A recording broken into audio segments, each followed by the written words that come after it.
आलू ठंड में गरीब बहू की चटपटी आलू टिक्की। अरे भाग्यवान, जल्दी करो, दुकान खोलने का समय हो गया है, वरना ग्राहकों को सुबह सुबह ही ऐसे वापस जाना पड़ेगा। हाँ बाबा, आ रही हूँ, जरा 2 मिनट का सब्र रखा करो, जल्दी मचाते रहते हो।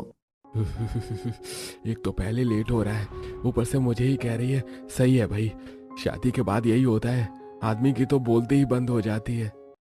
प्रीति अंदर से साड़ी ठीक करते हुए आती है। जरा दोबारा बोलना, तो क्या बोला आपने? कुछ भी तो नहीं, कुछ भी तो नहीं कहा मैंने। अच्छा, अब चलो, बहुत देर से बुला रहे थे। दोनों घर के बाहर आंगन में आते हैं और रोहन अपनी साइकिल उठाता है, जिस पर प्रीति उसके पीछे बैठ जाती है। तो चलो लेकर चलते हैं हम अपने प्लेन को। दोनों साइकिल पर सवार होकर अपनी दुकान की तरफ जा रहे थे। दोनों अक्सर इसी तरह साइकिल पर सवार होकर अपने काम पर जाया करते थे। थोड़ी दूर चलने के बाद दोनों अपनी दुकान पर पहुंच जाते हैं और दुकान में जाने पर सबसे पहले प्रीति दुकान में लगे छोटे से मंदिर में पूजा करती है और धूप बत्ती जलाकर रख देती है। ठीक है प्रभु जी, आज के दिन की शुरुआत भी हमारे बाकी दिनों की तरह अच्छी हो और सब जगह बस सुख संपत्ति हो। प्रीति रोहन के साथ मिलकर अपना काम करना शुरू करती है और तभी तक वहां पर बहुत सारे ग्राहक आ चुके थे। अरे भाई, जल्दी से हमारे लिए गर्मा गर्म बढ़िया सी आलू टिक्की बना दो। जब तक तुम्हारे हाथ की बनी आलू टिक्की नहीं खाते, तब तक हमारे दिन की अच्छी शुरुआत नहीं होती। वैसे भी ठंड में कुछ बनाने का वही मन नहीं करता। तुम्हारी टिक्की इतनी स्वादिष्ट और लाजवाब होती है कि सर्दी में खाकर तो मजा ही आ जाता है। बिल्कुल, और मेरे लिए तो आज 10 टिक्की पैक कर देना। आज मेरे घर पर मेहमान आ रहे हैं, मेरे देवर को देखने के लिए। अगर तुम्हारे हाथ की टिक्की खाएंगे तो पक्का रिश्ता तय ही हो जाएगा। अगर ऐसी बात है तो मैं एक टिक्की एक्स्ट्रा दे देती हूँ, मेरी तरफ से शुभकामना के लिए। और प्रीति उबले हुए आलू को फोड़कर उसमें नमक मिर्च मसाला सारे इंग्रेडिएंट्स डालकर अच्छे से मिक्स कर देती है। फिर अरारोट मिलाकर उसकी गोल गोल टिक्की बनाकर बड़े से तवे पर तेल में बहुत सारी टिक्की रख देती है और उसे तलना शुरू करती है। सबसे पहले खुशबू आने लगी। डोंगे में टिक्की रखे उसके ऊपर दही और चटनी अच्छे से डालकर प्रीति पैक करके दे देती है। ऐसे और भी ग्राहक वहां पर आ जाते हैं। हर किसी को उन दोनों के हाथ की बनी टिक्की बहुत ही अच्छी लगती थी और अक्सर देर रात तक उनकी दुकान पर बहुत भीड़ रहती थी। रात 10 बजे दोनों बर्तन धो रहे थे तब अरे आज तो बहुत लेट हो गया। अब तो मुझे भी ठंड लग रही है, बस थोड़े से बर्तन धोकर चलते हैं। काम खत्म करके दोनों साइकिल से घर वापस आ जाते हैं। घर के अंदर आने के बाद प्रीति गर्मा गर्म गुड़ की रोटी बनाती है। प्रीति चूल्हे पर रोटी बना रही थी तब रोहन से कहती है, अजी सुनो ना, आप पहले ये रोटी हमारी मिट्ठू और लाली को खिला कर आओ। साथ में ये उनके लिए मैंने दूध भी गर्म कर दिया है। हाँ ठीक है भाग्यवान। दूध और रोटी लेकर रोहन अपने घर के आंगन में आता है, जहां पर कोने में उन्होंने एक छोटा सा लकड़ी का घर बना रखा था, जिसके अंदर 2 बिल्लियां थी। रोहन उन दोनों को दूध और गुड़ की रोटी खिलाता है। आज बड़ी सर्दी है, बहुत ठंडी ठंडी हवा भी चल रही है। तुम दोनों गर्मा गर्म दूध के साथ गुड़ की रोटी खाओगी तो इतनी ठंड नहीं लगेगी। रोहन ऐसा दूध पीती हुई दोनों बिल्लियों को कहता है और वो उन्हें सहला भी रहा था। दूध पीने के बाद दोनों बिल्लियां अपने छोटे से बने घर के अंदर गर्म कंबल पर लेट जाते हैं। रोहन भी घर के अंदर आता है, जिसके बाद दोनों कड़कड़ाती सर्दी में गुड़ की रोटी खाते हैं। आज हमें बहुत लेट हो गया था, इसलिए जल्दी से मैंने गुड़ की रोटी ही बना दी थी। कोई बात नहीं भाग्यवान, वैसे भी सर्दी में गुड़ रोटी अच्छी लगती है। उसके बाद खाना खाकर दोनों सो जाते हैं। अगले दिन फिर से उनकी वही रूटीन चलता है। सवेरे जल्दी उठकर घर का काम करके दोनों साइकिल पर सवार होकर अपनी दुकान पर चले जाते हैं। वहीं दूसरी तरफ गांव के कुछ सदस्य सरपंच के साथ मिलकर चबूतरे के पास, अरे भाई चलो, अच्छा है कि रमेश की बेटी का रिश्ता तय हो गया। बस अब अच्छे से शादी निपट जाए, फिर सब काम ठीक हो जाएगा। हाँ, उनकी बेटी की शादी में हम मदद करेंगे। अरे खाना तो हम अपने रोहन और प्रीति से ही बनवाएंगे। अगर उसकी बेटी की शादी में उनकी बनाई हुई टिक्की होगी तो सभी बाराती उंगलियां चाटते रह जाएंगे और तारीफ करते नहीं थकेंगे। उनका स्वाद जुबान पर ऐसा रम गया है। इस तरह से सब बात कर रहे थे और रमेश के घर में भी शादी की तैयारी जोर शोर से चल रही थी। अरे अब शांति, अब तक सामान क्यों नहीं आया है और तुम यहाँ क्या कर रही हो? तुम अभी तक रिया को लेकर दुकान पर क्यों नहीं गई? अरे आप शांत हो जाइए, इतना परेशान होने की जरूरत नहीं है। सब काम ठीक समय पर हो जाएगा। मैं बस अभी थोड़ी देर में ही रिया को लेकर जा रही हूँ। ऐसे कैसे हो जाएगा? अभी तो कितनी सारी तैयारी करनी बाकी है। हमें जल्दी थोड़ा और ठीक से काम करना होगा। कोई भी गड़बड़ नहीं होनी चाहिए। मैं कह रही हूँ ना, कोई गड़बड़ नहीं होगी। और हाँ, शादी के लिए और खासकर टिक्की बनाने के लिए रोहन और प्रीति से बात कर लेना। हाँ ठीक है, तुम सामान का और बाकी काम का अच्छे से ध्यान रखना। मैं आज ही जाकर उन दोनों से बात कर लेता हूँ। रमेश तैयार होकर प्रीति और रोहन की दुकान पर जाता है जहाँ पर ग्राहकों की भीड़ लगी हुई थी। अरे भैया टिक्की बना दो, घर पर बच्चे टिक्की खाने के लिए बेसब्री से इंतजार कर रहे हैं।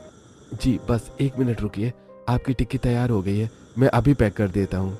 प्रीति टिक्की बना रही थी और रोहन उन्हें पैक कर रहा था। तब जी कहिए काका, आपका यहाँ कैसे आना हुआ? क्या आपको भी टिक्की खानी है? नहीं बेटा, मुझे तुमसे कुछ बात करनी थी। हाँ कहिए काका, क्या बात है? तुम्हें तो पता है कि अगले हफ्ते रिया की शादी है। सब कुछ बहुत जल्दी में हुआ है।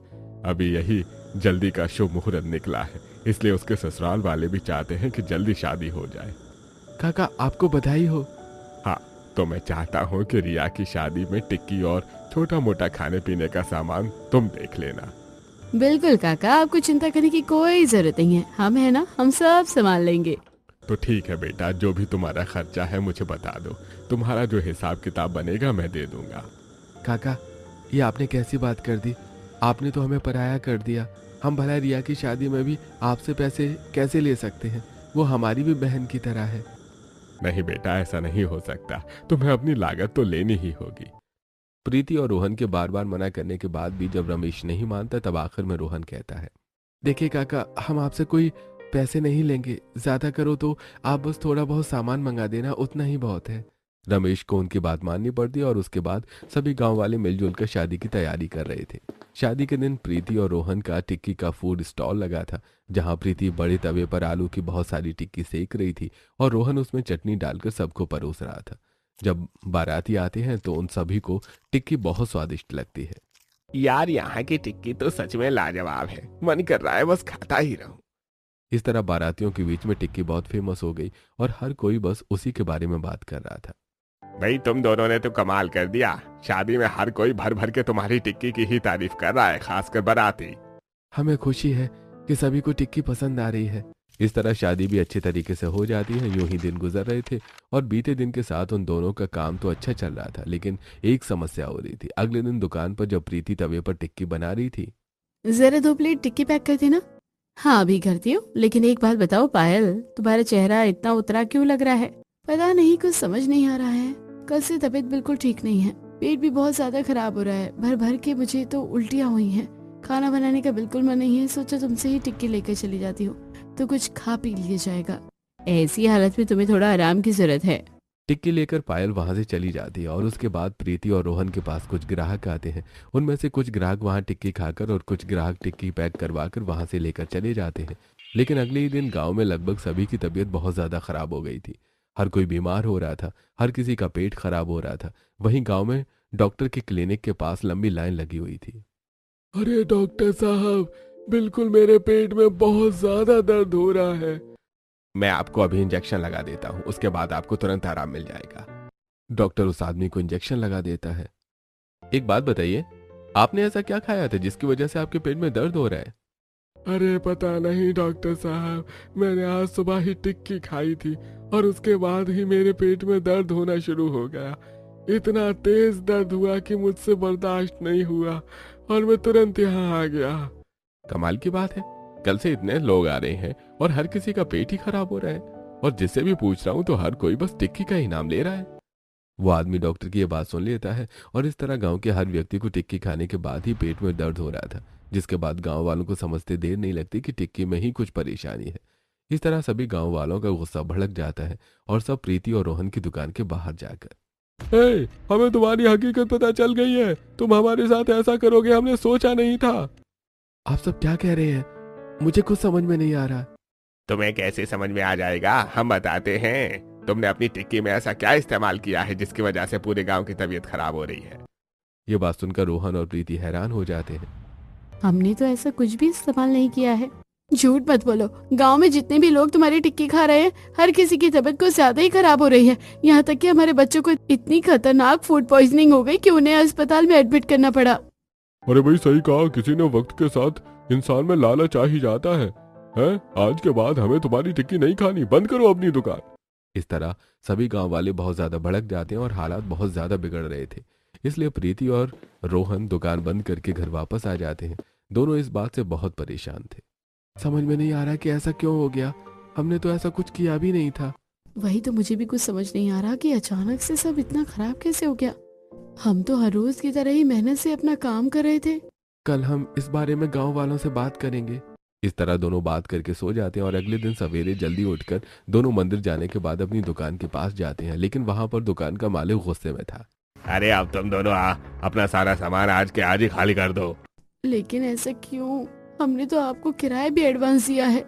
मुझे तुम जैसे घटिया आदमियों के लिए किराए की जरूरत नहीं है। पकड़ो अपना किराया और निकलो यहाँ से। लेकिन आप हमारे साथ ऐसा क्यों कर रहे हैं, हमें कुछ समझ में नहीं आ रहा। अरे तुमने जो गांव वालों के साथ किया है उसके बाद मैं तुम्हें अपनी दुकान कभी नहीं दूंगा और ना ही मैं माफ कर सकता हूँ। तुम्हारी वजह से मेरा बेटा भी बीमार हो गया है। इस तरह दुकान का मालिक भी उन दोनों को दुकान से निकाल देता है। अब कोई भी गांव में उनसे सीधे मुंह बात तक नहीं कर रहा था। इतने सालों से उनका जमाया हुआ काम रातों रात ही बंद हो जाता है। दोनों बहुत परेशान थे। अगले दिन दोनों सुबह जल्दी उठकर मंदिर जाते हैं और वहां पूजा करते हैं। हे प्रभु, आपको तो पता ही है कि हमने कुछ गलत नहीं किया है। हमारा साथ दो और हमें हिम्मत दो।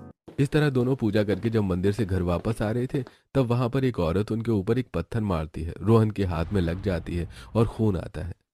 तुम्हारी वजह से मेरा बेटा और मेरा पोता दोनों ही बीमार है। मेरा बेटा पिछले कुछ दिनों से काम पर भी नहीं जा पा रहा और इसी वजह से हमारे घर का चूल्हा भी नहीं चल रहा, ठीक से रोटी भी नहीं खा पा रहे हैं हम। अरे इतनी मेहनत से मजदूरी करता है मेरा बेटा और तभी हमारे घर का चूल्हा चलता है, लेकिन तुम्हारे लालच की वजह से वो बिस्तर पर पड़ा है। मैं तुम दोनों को छोड़ूंगी नहीं। उस औरत की बात सुनकर बाकी आसपास गांव के लोगों को भी गुस्सा आ जाता है और सब उनके ऊपर टमाटर फेंकते हैं। रोहन प्रीति को बचाने की कोशिश करता है। आप लोग ऐसा मत करो, हमने कुछ भी नहीं किया है। जैसे तैसे करके उस हालात से बचकर दोनों घर वापस आते हैं। दोनों बुरी तरह टमाटर से सन गए थे। हमें इतना जलील होना पड़ रहा है, पता नहीं हमारे साथ ऐसा क्यों हो रहा है। तुम परेशान मत हो, जल्दी ही सब ठीक हो जाएगा। उसके बाद दोनों अपने कपड़े बदल लेते हैं। फिर शाम को उन्हें सभा में बुलाया जाता है जहां पर सरपंच और बाकी गांव वाले इकट्ठा थे। देखो रोहन, हम सभी गांव वालों ने फैसला किया है कि तुम अब इस गांव में नहीं रह सकते।